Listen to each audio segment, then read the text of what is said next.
Welcome to Ziawa Mzansi, and on today we are going to be discussing a very sad case. And without any waste of time, let's get to today's video. Today we are going to be discussing the case of Witness D, who was executed in Brakpan on Friday night. And it is said that hours before his killing, Witness D, who is now known as Marius van der Merwe, told the media he wanted to expose state officials benefiting from the Zamazama operations. A WhatsApp voice note recorded by Marius van der Merwe hours before his December 5, 2025 assassination has surfaced on X, revealing his intention to publicly expose state officials allegedly enabling illegal gold mine. Van der Merwe, a former EMPD reservist and Witness D at the Madlanga Commission, was killed outside his home in Brakpan. In the audio message, Van der Merwe tells ENCA Yusuf Abramji he wants to disclose information about state role players he claims are facilitating Zamazama syndicates. He referenced a recent widely shared incident involving a minor allegedly buried alive in Benoni, saying he had been on the ground and possessed intelligence on events before and after the incident. On today's video, I'm going to share with you some of the clips that are circulating on social media.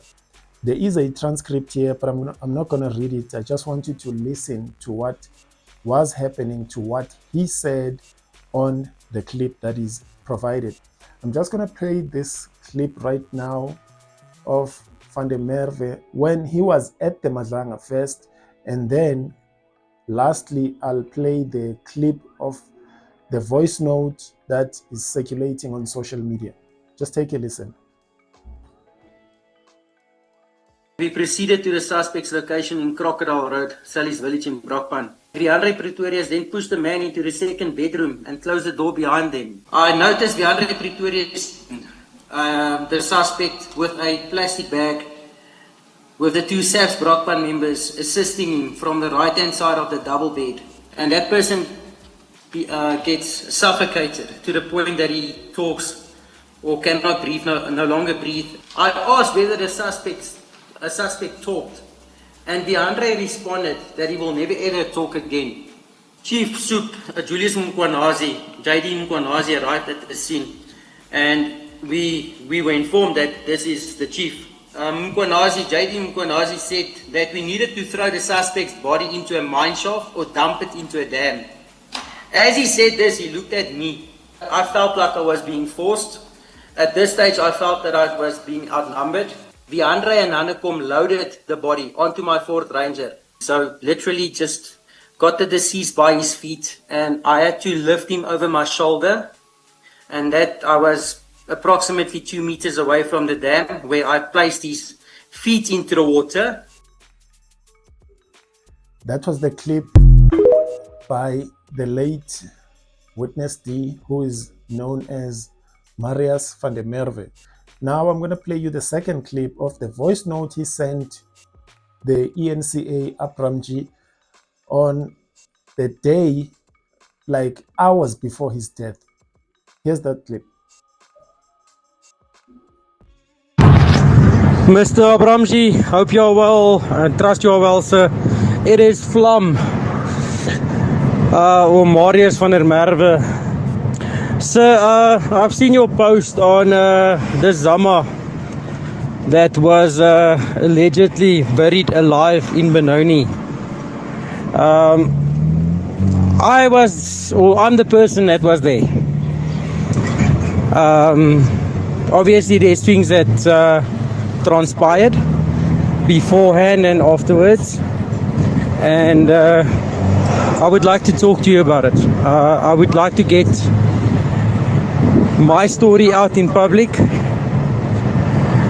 in terms of the role players from state that's facilitating the illegal mining problem. The key stakeholders that's facilitating this. I've got all the intelligence on that. That was the clip that was sent by Marius, sending it to Abramji from ENCA. Now, with that said, I want you to ask yourself this one question. What do you think should happen to Julius Mkhwanazi? I mention him on purpose as the main culprit here. Not that he's the suspect in this thing, but I'm saying that what do you think should happen? Because this comes shortly after he had mentioned some of the things that were done where a person was killed and Marius himself was instructed to get rid of the body. 2, what do you think should be done by the government or the state or whatever it is in terms of ensuring the safety of the whistleblowers that we have in this country? Because it looks as if this thing is going to keep on going on and on and on. And we've seen this movie before. Look at the case of Babita Diokoran. Look at the case of, there are so many whistleblowers that were executed for exposing the truth. The Tembisa Hospital, if you can go there and check the people who died because of that scandal that happened there, there's a lot. And there are so many trials and everything that is going on in the country whereby people expose corruption, debt, and crime, and then they pay with their lives in the end. What do you think should be happening? What do you think the government should be doing? Even though you know that the government here in South Africa, even the government itself is corrupt to the core. But what do you think should be done in order to ensure that going forward we don't experience such things? Because it's painful what the guy went through.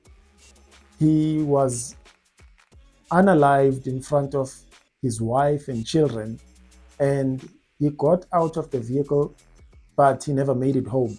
He never made it inside the house. The guys planned everything. This was clearly a hit on him. And he had mentioned before at the Madlanga Commission that he was afraid of his life. He was scared of his life, and that there's a target on his back. And now we see the proof of what he was talking about. But the sad part is that there might be nothing done by the government to ensure that his death doesn't remain in vain. I don't know what are your thoughts on this matter, but for me, it seems as if he was failed by the government. He was failed by everything that has to do with the protection of witnesses at that Madlanga Commission. And I don't know what to say right now. I don't even know how to proceed with this video. And from me to you, let me just end it right here now. I'll see you on the next one. Peace. I'll see you next time.